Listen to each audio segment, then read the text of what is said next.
I'm 86 years old, and there's something I wish I had understood much earlier. You don't lose your life because of one bad decision.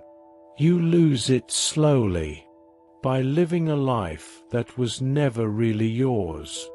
For a long time, I believed I was making the right choices, responsible choices, safe choices, the kind of choices people gnawed approvingly at.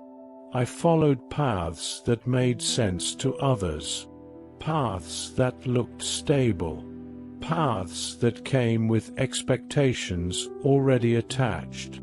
And at first, that felt reassuring. There's comfort in knowing you're doing what's expected, in not standing out, in not having to explain yourself. So I learned how to fit. I learned how to answer questions the right way, how to want the right things, how to measure success using someone else's ruler. And slowly, without realizing it, I stopped asking myself what I wanted, not because I didn't have desires, but because they didn't seem practical, or impressive, or easy to justify. So I kept them quiet. I told myself that wanting something different was immature, that adulthood meant compromise, that personal fulfillment was a luxury. I didn't feel miserable. I felt acceptable. And that's a dangerous place to live, because when life feels acceptable, you stop questioning it. Years passed. People around me moved forward in predictable ways. Careers, families, routines, and I moved with them. But every now and then, usually late at night, a thought would surface. Is this really me? Or just the version of me that worked best for everyone else? I didn't know how to answer that question, so I ignored it. I filled my days with responsibility, with productivity, with noise, anything to avoid sitting still long enough to hear myself think. Because clarity can be unsettling. It asks you to confront the gap between who you are and who you've been pretending to be. I see this now in so many people. They're not unhappy. They're not lost.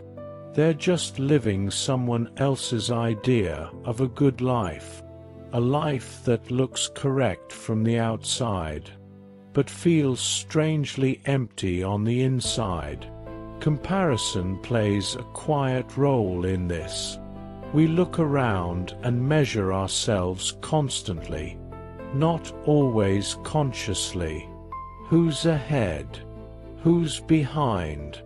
Who made better choices?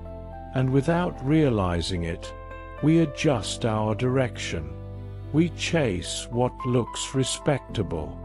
We avoid what might look foolish, and little by little, our life drifts away from our inner compass. I remember a moment that changed something for me. I was at a gathering, nothing special. People were talking about their lives, their achievements, their plans, and suddenly, I realized I had no idea how to talk about my own life honestly. I could list facts, positions, milestones, but when it came to meaning, I had nothing to say. That frightened me more than any failure ever could, because it meant I had spent years optimizing my life for appearance, not alignment. For approval, not authenticity. Here's what no one tells you. Living the wrong life doesn't feel wrong at first. It feels familiar. comfortable, even successful. The discomfort comes later, when you realize you've been busy, but not fulfilled, when you've been productive, but not present, when you've achieved things, but haven't become who you were meant to be. At 86, I don't have the energy to perform anymore. There's no benefit in pretending, no reward in impressing people who won't remember your name. What matters now is honesty. Honesty with myself. Honesty about what I ignored. Honesty about the life I postponed.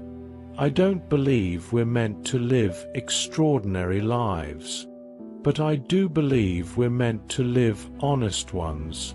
A life where your actions reflect your values, where your time aligns with what matters to you, where your choices make sense internally, not just socially. If you're watching this and something feels off in your life, pay attention. That feeling isn't weakness. It's awareness. It's the part of you that knows when you've been living out of alignment. You don't need to tear everything down.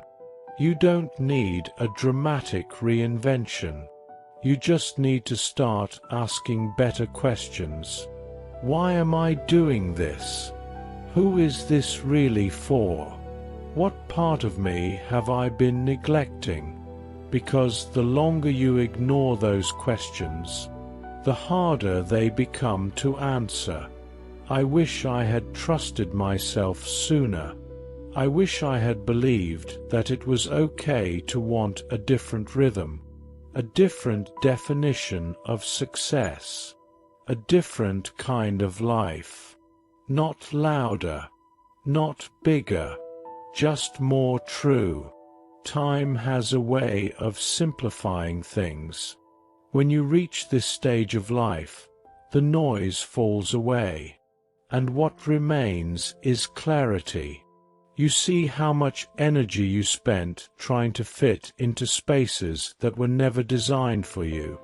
You see how often you silenced your intuition because it didn't match expectations.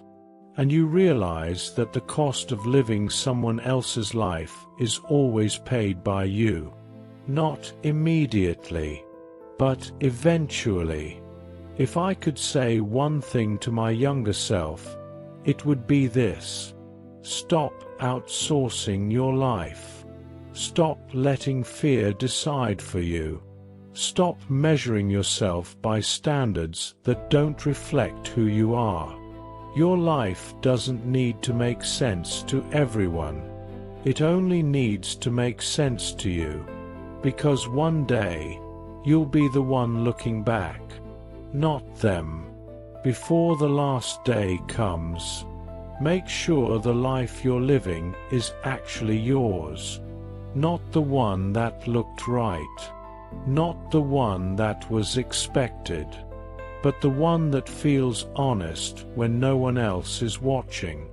You still have time. Use it wisely.